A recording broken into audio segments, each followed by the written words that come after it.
For we wrestle not against flesh and blood, but against principalities, against powers, against the rulers of the darkness of this world, against spiritual wickedness in high places.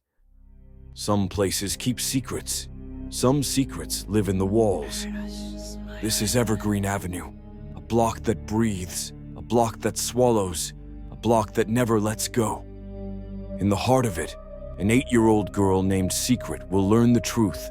Sometimes the greatest danger is not outside your home. It's living in the body of the one who's supposed to protect you. This is not just a story about drugs. This is about possession. This is about Mo. The stairwell was alive. The cracked marble steps stretched upward like broken teeth, chipped and gray, stained by decades of restless footsteps. Graffiti bled across the walls in jagged strokes, angry letters carved by forgotten hands. The air was thick with damp concrete, rat urine, and old smoke that had seeped into the building's bones and refused to leave. Secret's small sneakers tapped against the step as she followed her mother down. She shouldn't have been there. She should have been upstairs with her sisters in their cramped bedroom. Naomi, 6, curled in sleep. Armani, 4, thumb tucked in her mouth. Baby Eve, just 1, whimpering in her crib. But Secret wasn't with them. She was here, in the belly of 1175 Evergreen Avenue, trailing behind a woman who was, and wasn't, her mother. A barred window cut into the stairwell wall, its glass cloudy, its iron freezing in the night. Beyond it, shadows darted across the courtyard, thin figures slipping into tunnels, vanishing into the maze that stitched the buildings from 1175 to 1125. Everyone in Evergreen knew the tunnels. They were escape routes, shortcuts, hiding places, and sometimes traps. Somewhere below, a door slammed. Footsteps thundered through the hollow corridors. A burst of laughter rose and then fell away. Secret shivered. The sound didn't feel like people moving. It felt like the building itself was breathing. She looked back at the door they'd come through, 4 flights above. Too far now, too late. Her mother was already digging into her pocket. Secret's chest tightened. She should have turned back. But the door to home had already shut behind her. The block itself was a monster. On one side loomed the heavy, dark brown brick buildings, stretching from 1175 down to 1125, each one sewn together by tunnels beneath and fire escapes above. They weren't just buildings. They were bodies pressed against each other, sharing veins, sharing lungs, breathing the same stale air. You could vanish in them, cut across a roof, slip into a hallway, dive into a basement.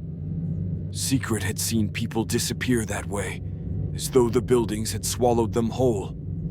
Across the street, the beige, even-numbered buildings stood brighter, almost clean. They wore their faces like masks, safe, friendly, harmless. But Secret didn't trust them. Nothing on Evergreen was harmless. Behind the buildings, rats ran through garbage like kings of the street. Out front, broken streetlights blinked on and off, undecided whether to shine or die. Inside, the stairwell swallowed sound. The cracked concrete floors carried every echo, footsteps rattling like whispers. Even the air was heavy. Secret's breath came out in clouds, clinging to her lips before fading. Her hand clung to the railing, slick with years of sweat and rainwater that had seeped through the barred windows. She wanted to turn back, to race upstairs, to bury herself under thin sheets beside her sisters. But her feet betrayed her. She stayed, watching. Her mother was already pulling out the quarter water bottle wrapped in foil. Secret's fingers slipped from the railing. Something scurried across the stairwell wall. Too big for a roach, too fast for a rat. Secret blinked. It was gone. Anne's hands moved like she'd done this 1,000 times before. Maybe she had. She pulled out the quarter water bottle, the cheap plastic dented from too many uses. The foil on top was crinkled, punctured with small holes like a strange crown. Secret knew the steps by heart, though she wished she didn't. Anne slid the ink tube from a Bic pen, the plastic scratching against the side of the bottle as she jammed it in.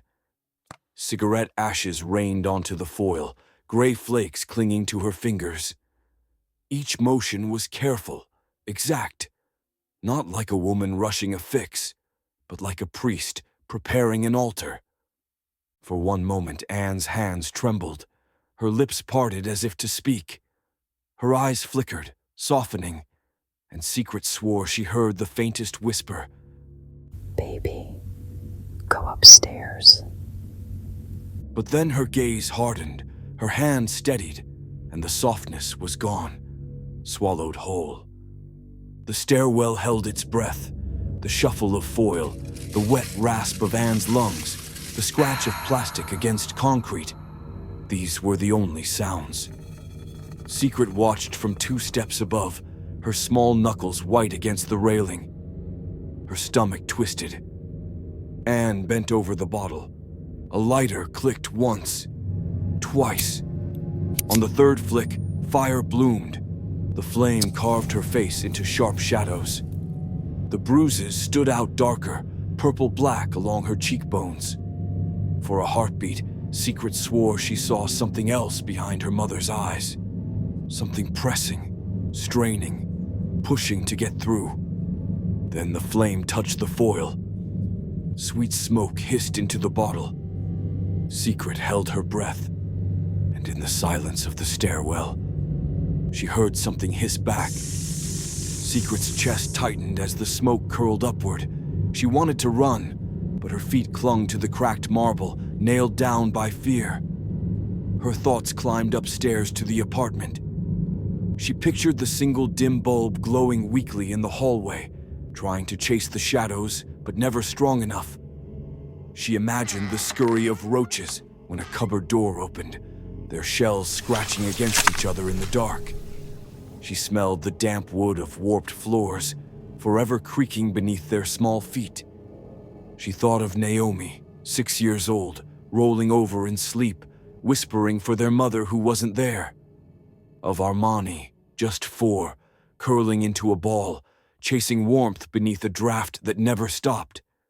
Of Eve, the baby, only 1, fists waving helplessly as her cries softened into a whimper, arms searching for comfort that would never come.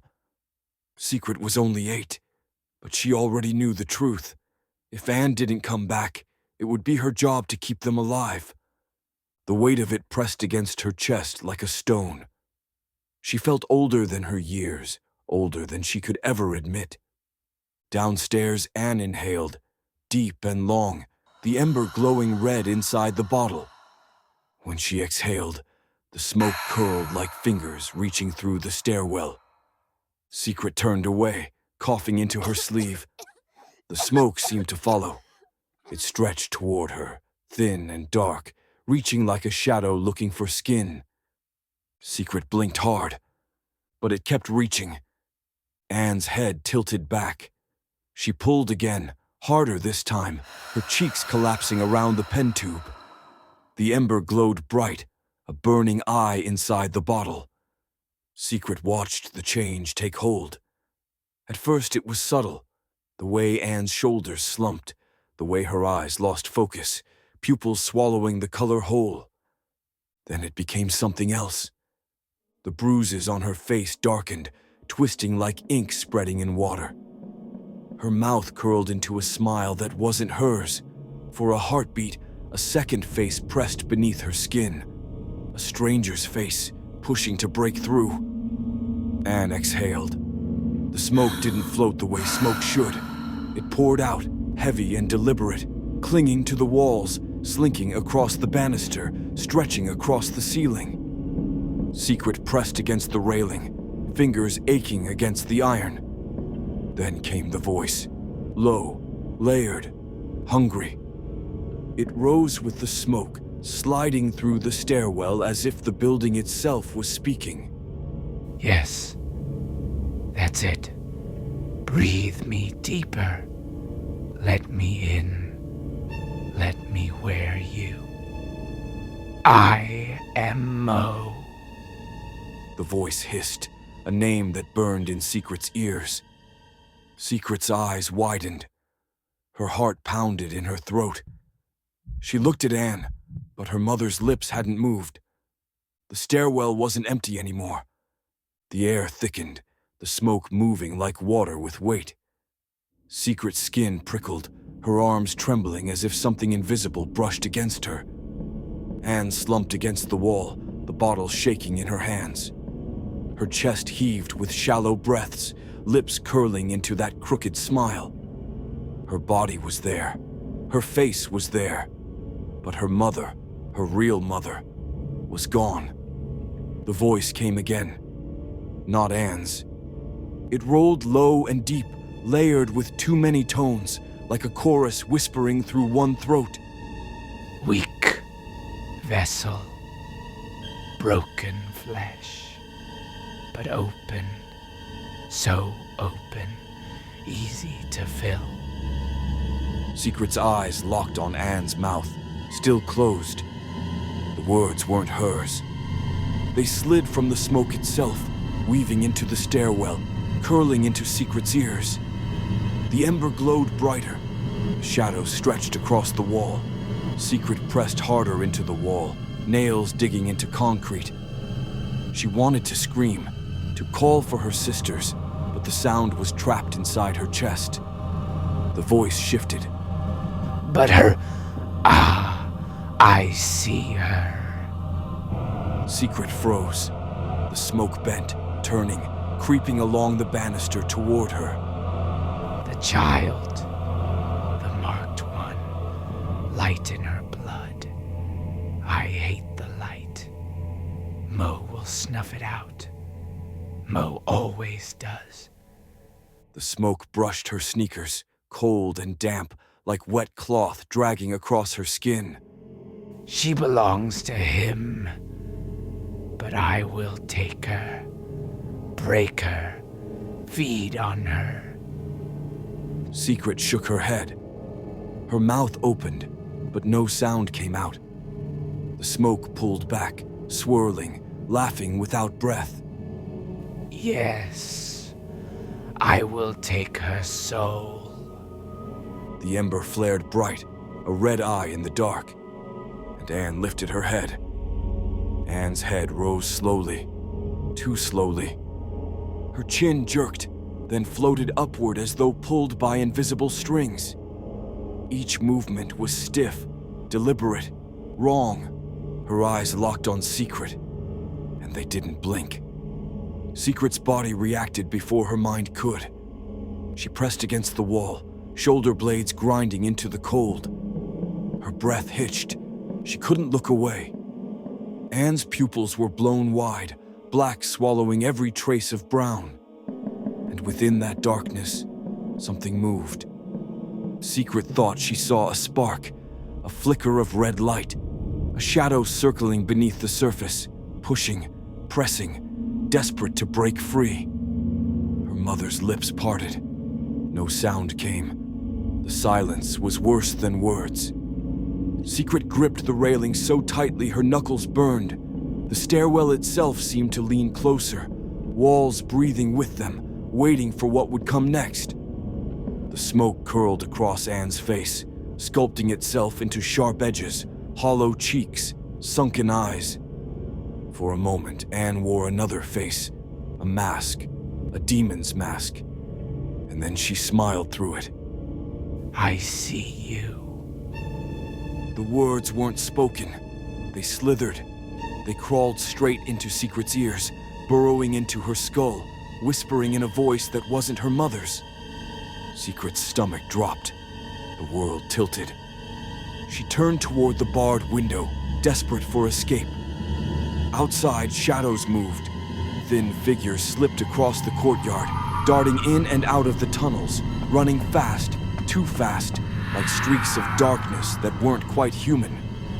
Secret's breath caught. For one heartbeat, one long, stretched-out heartbeat, she thought they weren't people at all. The shadows moved unnaturally across the courtyard. Too quick, too smooth. Secret pressed her forehead against the bars, straining to see through the filthy glass. At first, she told herself it was neighbors, the addicts, the hustlers, the ones who knew the tunnels like second homes. But her gut said otherwise. A door creaked somewhere above. Footsteps, heavy, steady, purposeful. Secret's chest lifted with hope. Maybe Buck, maybe a neighbor, maybe anyone who could break the spell. She held her breath, waiting. But the footsteps stopped. The silence bent back into laughter that wasn't human. People didn't bend at angles like that. People didn't vanish mid-step only to appear farther away. One shadow stopped. It lingered in the space between the buildings, long and thin, arms hanging too far below its waist, its head tilted, slow and sharp, like a crow listening for something it meant to kill. And then it turned. Secret's breath stuck in her throat. She felt it. That thing outside had noticed her. Her small fingers clung to the bars, the iron biting into her skin. She couldn't let go. She couldn't move. The shadow cocked its head to one side, tilting farther, farther, until its neck seemed ready to snap. Even from across the courtyard, its gaze cut through the dirty window, through the stairwell, through the smoke, and landed on her like a hand pressing against her chest. Behind her, Anne wheezed. The sound wasn't human anymore. The smoke thickened, coiling around Secret's shoulders, wrapping her ankles, pressing against her mouth and nose until she coughed, choking. A laugh rose. It wasn't Anne's. It came from everywhere. The stairwell, the tunnels, the courtyard outside. She is seen. She is seen by Mo. The voice was deeper now, crueler. She is marked. There is nowhere she can run. Secret snapped her head back. Anne was still smiling, but her mouth hadn't moved. Anne lifted the bottle with shaking hands. The ember glowed inside, brighter, hotter, pulsing like a second heart. Secret shrank into the corner, shaking her head before she could even form words. Anne extended her arm. The bottle trembled in her grip. Her wide black eyes locked onto Secret like a predator on prey. Come on. Anne whispered, her voice a broken lullaby. Just a little taste. The words scraped against Secret's skin like rusted nails. The smoke gathered, curling from the bottle, slinking toward her lips. The ember flared, casting Anne's face in red light, stretching her smile into something too wide, too sharp. Secret pressed back harder into the wall, fists clenched tight at her sides. No. Her whisper cracked, a fragile sound against the roar inside her head. Another voice answered. Yes, taste me. Be mine. Taste Mo. Just one taste, and she is mine forever. One taste, and her light dies. The demon's words slid beneath Anne's, layered like two mouths speaking at once. The stairwell vibrated with them. The walls quivered. Even the railing shuddered under Secret's grip. Her throat closed. Her legs trembled. Anne stepped closer, pushing the pipe toward her child's mouth. Her smile twitched between hunger and madness. Secret clamped her hands over her ears. But it didn't matter. The voice was inside already. Open the door, little one. Let me in. Let me make you mine. The ember glowed hotter, pulsing red, a single eye staring through the smoke. Secret's lips quivered. She wanted to pray, but no words came. The stairwell light flickered. Once, twice. Each flash snapped the world into frozen images. Anne's grin stretched too far across bruised skin. the smoke curling into claws, the ember burning like an open wound. Secret shook, teeth clattering, body rattling against the wall. No! She whispered again, thinner this time, weaker. The demon's laugh slithered around her. Yes, she will give in. She will fall. They all do.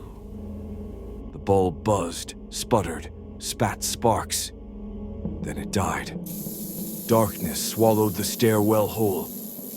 Secret's breath tore from her in ragged bursts.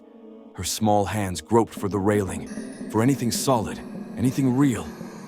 Her heartbeat thundered in her ears. And in the black, only one light remained. The ember. It burned inside the bottle, casting Anne's face in a hellish red. Her eyes reflected the glow, two mirrors with flames trapped inside. The pipe hovered inches from Secret's lips, trembling in her mother's unsteady hand. Taste it, Mo whispered, smoke curling around the words. taste me. Let me in. Mo waits in the dark. Secret's body locked. She couldn't run. She couldn't scream. The ember flared brighter, burning like an eye that had chosen her. And then, the stairwell went black.